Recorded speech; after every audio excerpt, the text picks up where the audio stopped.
să fim sclavi, iarăși pe vecii de pământ și trebuie să luptăm să trăim liberi și independenți. December 1989, Bucharest's Palace Square. The bitter December wind cuts through the massive crowd as temperatures plummet near freezing. More than 50,000 Romanian citizens stand packed together in the vast concrete plaza, their breath visible in the frigid air. Many were forcibly transported directly from schools, universities, factories, and government offices, dragged away from their daily routines without warning. Some have been standing in the punishing cold for more than 5 grueling hours, their feet numb and faces red from the winter chill. They all wait for one man to appear, Nicolae Ceaușescu, the iron-fisted dictator who has controlled Romania with absolute authority for 24 long years. Just days earlier, the first sparks of rebellion had erupted in the western city of Timișoara. A brave Hungarian Reformed pastor named Laszlo Tokes had publicly criticized Ceaușescu's oppressive policies from his pulpit, speaking truth to power in a nation where dissent meant death. When Securitate agents and local authorities moved to arrest the defiant clergyman, ordinary citizens unexpectedly rallied to his defense. What began as a small act of religious solidarity quickly transformed into something much larger and more dangerous for the regime. Ceaușescu's soldiers, following orders from Bucharest, opened fire on the civilian protesters without hesitation. The massacre sent shockwaves through the tightly controlled nation, and despite the government's desperate attempts at censorship, news of the bloodshed spread like wildfire across Romania's underground networks. Protests began erupting in cities and towns across the country as ordinary Romanians, emboldened by the courage they witnessed in Timișoara, finally found their voice after decades of enforced silence. The communist apparatus, built on fear and intimidation, suddenly seemed vulnerable for the first time in generations. Desperate to regain control and salvage his crumbling public image, Nicolae Ceaușescu made a fateful decision. He would organize a massive state-sponsored rally in Bucharest's Central Palace Square, broadcast live on national television and radio to every corner of Romania.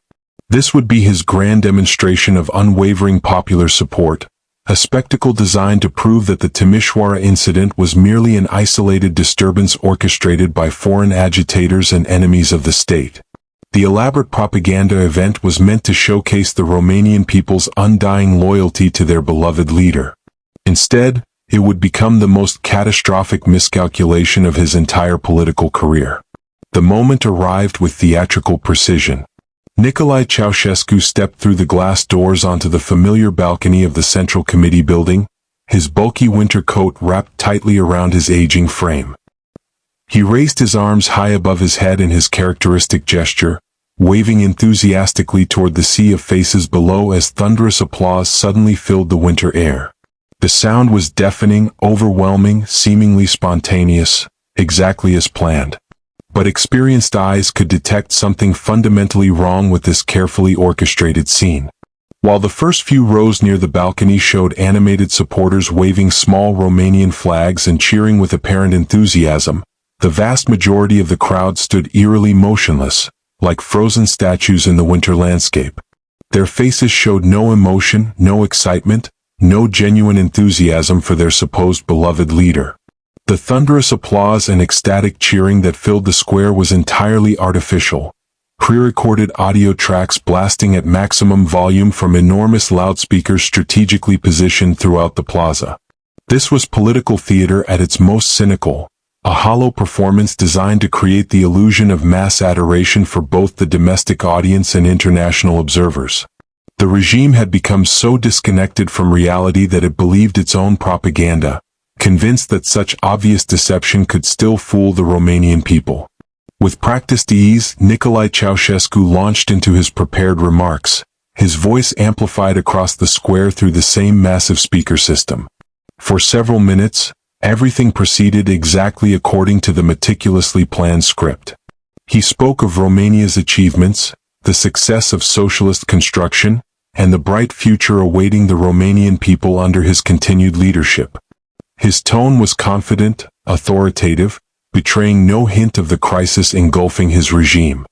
But then, in the middle of his routine acknowledgement of the rally organizers and local party officials, something unprecedented happened. Strange, discordant sounds began cutting through the artificial cheers, real human voices, raw and urgent, coming from somewhere deep within the crowd. These were not part of any pre-recorded track. These were genuine screams of anger and defiance, the authentic voice of popular uprising finally breaking through decades of enforced silence. "Someone is shooting." Elena Ceaușescu shrieked in terror, her voice cracking with panic as she stood beside her husband on the balcony. Her carefully composed public facade crumbled instantly as the reality of their situation became undeniable. A security officer rushed to their side, his face pale with urgency. "They're breaking through the building perimeter. The barriers are failing." Beyond the carefully controlled camera angles, protesters had successfully overwhelmed the security cordons and were charging toward the Central Committee headquarters. The very building where Ceaușescu stood was under direct assault by his own people, the citizens he claimed loved him unconditionally. The television cameraman, following explicit emergency instructions he had received before the broadcast began, immediately pivoted his equipment upward toward the gray December sky. This was the predetermined signal for unexpected disruptions. Point away from any signs of civil unrest and maintain the illusion of control at all costs. But it was far too late for such desperate measures. Directly below Ceaușescu's balcony, hundreds of angry demonstrators had successfully breached the final security perimeter. The dictator and his wife Elena began shouting frantically at the crowd below, their voices hoarse with desperation as they commanded the protesters to retreat immediately. Their authoritative tone, which had cowed millions for decades, now sounded hollow and powerless against the roar of genuine popular anger. "This represents a calculated provocation by foreign enemies," Nicolae declared, trying to maintain some semblance of his usual commanding presence. But his voice betrayed uncertainty for the first time in his long career. Both he and Elena continued their increasingly frantic verbal confrontation with the crowd, gesturing wildly as they attempted to restore order through sheer force of personality. Security forces, caught completely off guard by the speed and intensity of the uprising, managed to temporarily push the demonstrators back beyond the immediate perimeter of the building. But the psychological damage was irreversible. The spell of invincibility that had surrounded Ceaușescu's rule for nearly a quarter century had been broken forever, live on national television, witnessed by millions of Romanians across the country. Even as Ceaușescu attempted to continue by announcing immediate salary increases and enhanced pension benefits, many citizens refused to disperse after the speech concluded. They had reached their breaking point with the deception, oppression, and Ceaușescu's rule. Protesters flooded Bucharest streets, chanting, "Down with Ceaușescu," and demanding liberty. Learning of these developments, Ceaușescu responded with fury. Remaining in Bucharest, he deployed tanks, military units, and his notorious secret police with orders to suppress the uprising through any means necessary. His forces complied ruthlessly. Citizens were gunned down in the streets while those seeking shelter behind barricades fell victim to snipers positioned atop surrounding buildings. By dawn, the streets were so blood-stained that military personnel required high-pressure water cannons to cleanse the asphalt. Ceaușescu, still in Bucharest, felt reassured, believing he had successfully crushed the rebellion and that normalcy would resume. His assessment proved incorrect. Before sunrise, intelligence reports described massive groups of factory workers abandoning their posts and marching toward the city center. A crucial shift had occurred. Soldiers and police officers dispatched to control them refused to open fire, instead joining the protesters. Ceaușescu convened an emergency session with the remaining Communist Party Politburo members in the Central Committee building. Simultaneously, hundreds of thousands of demonstrators encircled the headquarters, beginning to force entry. With protesters moments from reaching their floor, Ceaușescu ordered his pilot to position a helicopter on the rooftop. Both Nicolae and Elena appeared deeply disturbed, requiring assistance from their bodyguards to board the aircraft. Their complexions had turned ashen. Accompanied by 2 senior officials and 2 bodyguards, they crowded into the helicopter, departing minutes before protesters reached the roof. The pilot flew directly to Ceaușescu's Snagov residence, north of the capital. There, Nicolae frantically attempted to secure military support, requesting the pilot arrange for 2 additional helicopters with armed escorts. The response was unambiguous. They were abandoned with no assistance forthcoming. The pilot urged immediate departure, leaving the 2 officials behind to reduce weight. Nicolae directed the flight toward Târgoviște, hoping to reach a faithful military garrison. However, radio communications brought devastating news. All flights were prohibited and unidentified aircraft faced destruction. Forced to land on a road between Bucharest and Târgoviște, the Ceaușescus found themselves isolated with only 2 security guards.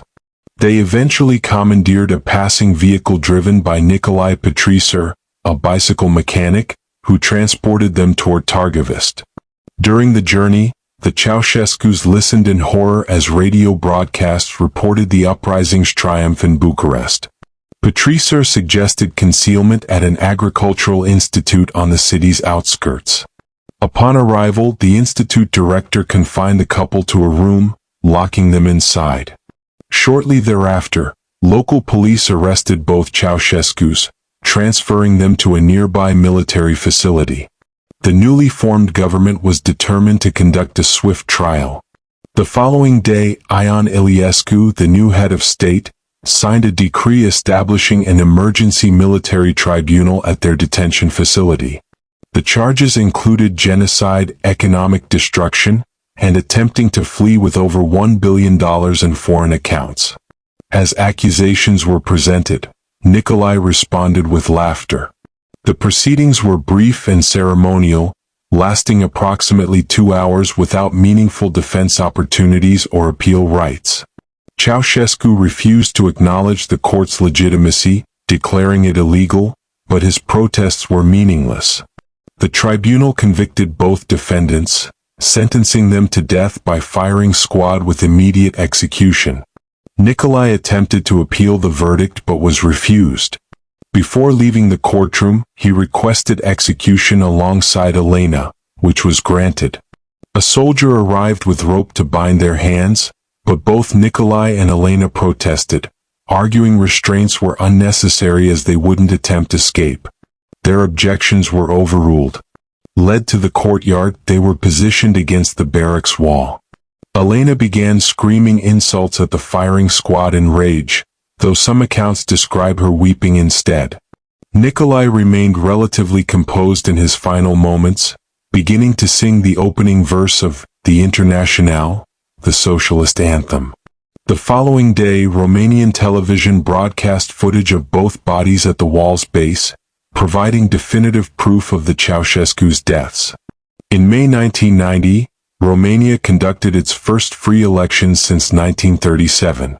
Over subsequent decades, the nation joined NATO, became a European Union member, and commenced its reconstruction process. This dramatic sequence of events marked the end of one of Eastern Europe's most oppressive communist regimes and Romania's transition toward democracy and freedom.